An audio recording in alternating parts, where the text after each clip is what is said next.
মালিক জিজ্ঞাসা করে প্রতিদিন, বান্দা কি কারণে আমাকে ছেড়ে দিলা? হ্যাঁ, রাত 12টা বাজে তুমি ঘুমায় গেলা, মা ঘুমায় গেল, বাপ ঘুমায় গেল, বিবিও ঘুমায় গেছে, পাড়া পড়শি ঘুমায় গেছে। আল্লাহ বলেন আমি তো ঘুমাই নাই বান্দা, আমিও তো ঘুমাই নাই। সারাদিনে আমিও তো জগৎটা পরিচালনা করছি, তবুও তো আমার কোনো ক্লান্তি নাই, আমি তো ঘুমাই নাই। কেন ঘুমাই নাই জানো বান্দা? রাতের 2টা বাজে যদি তোমার পেশাব করতে হয়, রাতের 3টা বাজে যদি তোমার দরজা খুলতে হয়, তখন যদি তোমাকে উঠতে হয়, আর আমি যদি ঘুমায় যাই বান্দা, তোমারে চোখ মেলে দিবে কে?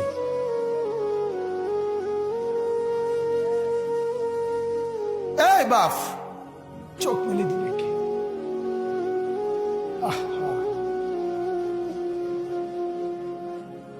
আল্লাহ আমাদেরকে মাফ করে। কোরআনুল কারীমের মধ্যে আল্লাহ তাআলা বলছে ওয়াহুয়াল্লাযী ইয়াতাওয়াফাকুম বিল্লাইল। কোরআনে আল্লাহ বলে, বান্দা শোনো, প্রত্যেকটা মানুষকে রাত গভীরে যে ঘুম আমি দেই, সেটা ঘুম না, আমি ওয়াফাত দেই, আমি মূলত মৃত্যু দিয়ে দেই। আবার আমি দয়া করে একটা নির্দিষ্ট সময় পরে চূড়ান্ত মৃত্যু দেব বলে আমি আবার সেই হায়াত সকালবেলা যখন জাগতে শুরু হয় তখন আমি ফিরাই দেয় আল্লাহ।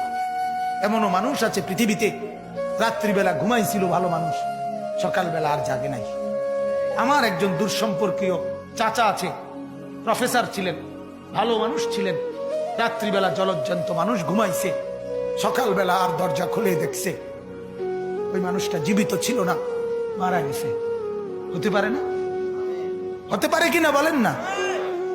তাইলে বছরের পর বছর, মাসের পর মাস, এই বাপ, বাহিরের কারো চিন্তা করে বাদ দেন। আপনারা যারা বসছেন, আপনাকে বলছি, আপনি কষ্ট করে বসছেন, রাতের 12টা বাজে, রাতের 12টা বাজে, এত কষ্ট করে বসছেন, বিনিময়ে একটু ভাবেন, একটু ভাবেন, অনুরোধ আমার, একটু ভাবেন। আজ মাঝে মাঝে মন চায় আল্লাহর বান্দা মুসলমানদেরকে বুকে জড়ায় ধরে কাঁদি যে বাপ কেন এত ভুল করছেন, আল্লাহকে কেন এত নারাজ করছেন? যার বিবি বেপর্দা, আপনি আল্লাহকে কত পরিমাণ নারাজ করাচ্ছেন। যার স্ত্রী, যার মেয়ে বেপর্দা, আপনি আল্লাহকে কি পরিমাণ নারাজ করছেন বলেন? এক কুকুর মরলে, লাশ ফেলে রাখলে যেই দুর্গন্ধ ছড়ায়, সেই দুর্গন্ধে অল্প কিছু মানুষের কষ্ট হয় কিছুক্ষণ, কিন্তু এক নারী বেপর্দা হাঁটলে যে যুবকগুলোর চরিত্র নষ্ট হয়, সেই নারী এক মরা লাশওয়ালা কুত্তার চাইতেও বেশি দুর্গন্ধ